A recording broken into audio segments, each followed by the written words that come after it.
Even though one catch-all app to reach fluency does not exist, in my opinion, I have 3 tips to help you get as far as you possibly can with your target language in Duolingo.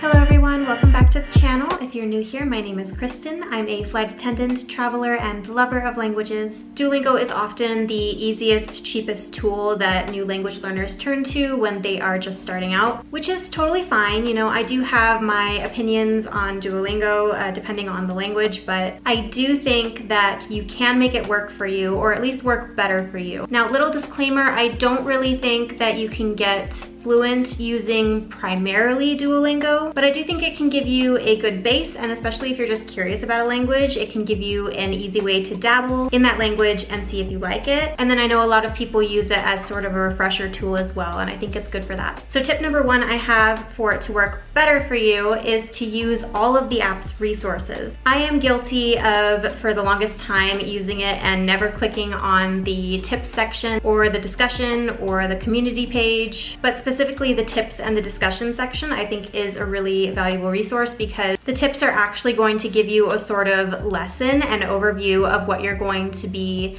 learning in that section where you're working. And the discussion section is going to be good for when you get something wrong but you don't really understand why. So it's really good for when you make a mistake to be able to correct that mistake and not make it again. The community pages though, I personally don't use, and I haven't heard great things about them, and I don't think this is Duolingo's fault, but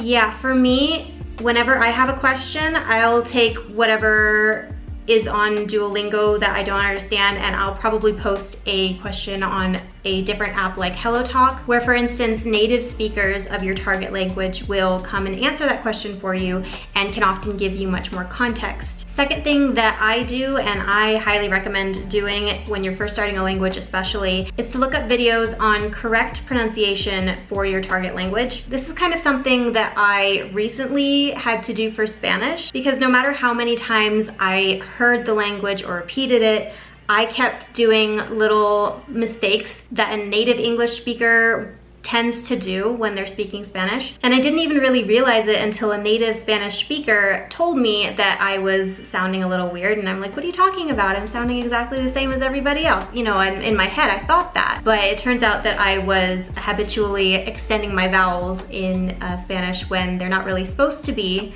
So, and I didn't know that until I watched a video on correct pronunciation. Plus, Duolingo specifically tends to do kind of weird voices or cutesy voices.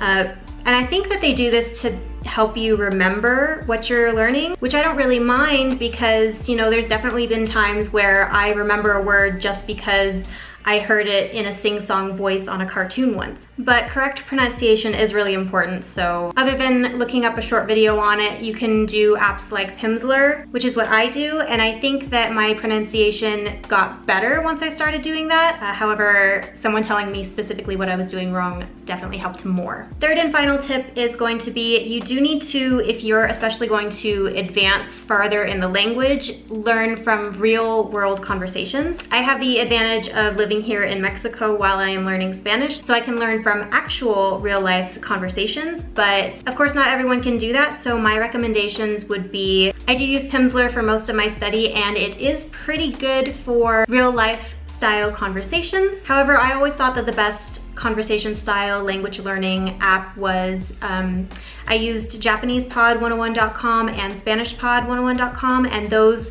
almost entirely wrap their lessons around conversations. So those are really good resources for that. But if you literally are just beginning or are maybe just curious to start learning a new language, I think it's totally okay to just start with Duolingo and maybe also HelloTalk, because that is also free. And then, like I said, you can post any further questions that you have on there. I hope this was helpful for you guys. If you have any further comments, questions, or recommendations, please leave them in the comment section below. Don't forget to like this video and subscribe to my channel, and I will see you all next time.